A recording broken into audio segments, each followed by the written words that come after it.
The secret side of me, I never let you see. I keep it caged, but I can't control it. So stay away from me.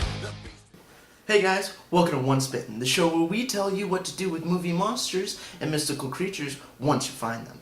This week we're dealing with one of the biggest movie monsters there is, the werewolf.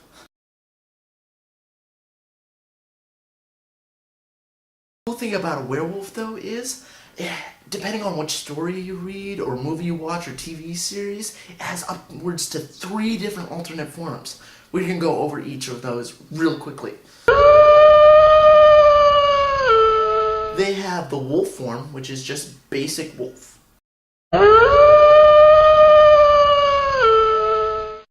So the hybrid wolf form.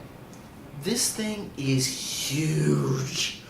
If you're walking through the woods and see this, you'll mistake it more for a bear than an actual wolf.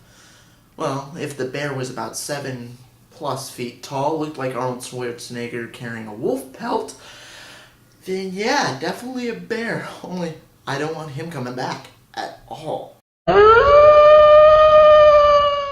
The human wolf hybrid form. If you ever seen the books Animorphs, it kind of looks like that when they're just about to change. They have more like mutton chops, faces really hairy. They have fangs and big teeth, but they don't quite fit in the mouth, so it's really jumbled. Their eyes are also a different color, depending on which story you read. But mostly they're glowing. You can tell these are animals just by looking in their eye. Also, they don't really have eyebrows, oddly enough. Go figure. Alright, now it's time to get down to what a werewolf can do. It's time for some monster superpowers. The base human form is actually at the level of an Olympic athlete, with the speed, durability, and agility, and the strength is actually really strong. It can lift upwards to 300 to 400 pounds. Yeah, that's just a normal one that doesn't work out. Imagine if it worked out. Now, when it's in the human-wolf hybrid form, it's about 10 times as strong as that. When it's in the wolf form, about 5 times as strong. And when it's in the regular wolf-human hybrid state, it's about 2 to 3 times as strong, depending on the wolf and its rank. Alright guys, let's talk about how you can create a werewolf. First way, being born a werewolf. Yeah, actually, werewolfism or lycanthropy is a genetic thing. If you mate when you're a werewolf, your offspring's most likely going to become a werewolf. Also, you get bitten. Yeah, that's how most of our heroes and main antagonists and protagonists become werewolves. They get bitten by one. You have to survive the bite though. Yeah, if it kills you, you ain't no vampire. You ain't coming back. You're dead. I'm sorry to tell you. Actually, if a werewolf's coming at you, you're most likely dead anyways. So, now, the third way is actually through magic. Way back when, you could become a werewolf if a gypsy cursed you, if you perform a spell, if you perform some dark magic. Plus, if you tick off the wrong people. So there's actually a lot of mystical ways to becoming a werewolf. Now, this is important though, the mysticism. Because how you cure a werewolf. 2 ways. If you're the original werewolf created by magic, you can get the spell undone. If the person that casts the spell is still around and alive, and is willing to do it for you. I'm pretty sure if they cursed you to become a werewolf, they're not going to undo it anytime soon. The second way is actually being bitten by a werewolf that was created through magic, and then killing that werewolf that bit you. To do this, it kind of like just cuts off the mystical line, and cuts off the source of what's causing you to become a werewolf. Good to know, right? Now, how do you kill a werewolf? 1 or 2 simple ways to kill it. Blow off its head or blow out its heart. And that's actually most of the ways to kill most of the creatures on this show.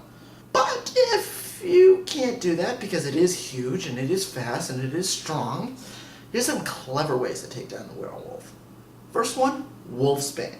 See that plant? Yeah. That actually acts like an allergic reaction to a werewolf. Doesn't kill it, but it turns it into like a weak human form. This is werewolf's kryptonite.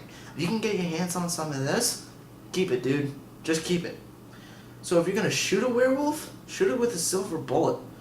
It may not kill it, but it will definitely injure it enough, and if it stays in there, it will poison and eventually kill the werewolf. So you don't have to be a great shot. Just make sure that sucker stays in there. We're coming to the part of the show where it's the end. Sad to see you go. But I give you some couple of TV show suggestions and some books to read if you want to learn more about some werewolves. Book number 1, would be the autobiography of a werewolf hunter. This is such an amazing book. It goes so deep into the mythos and mysticism of werewolves. Oh, it's great. You can actually get it on Audible or Kindle. Now, if you're like a Twilight fan and you love the love story, definitely check out Blood and Chocolate. Pretty much, this girl's a werewolf, meets a human, not supposed to date him, but falls in love, and she has to choose between her pack and the human she loves. Pretty romantic, huh? I would definitely check out MTV's Teen Wolf. It's loosely based off the original movie Teen Wolf, but it goes so much more into the werewolves and their mythos and a bunch of other mystical creatures that we will feature on this show later on.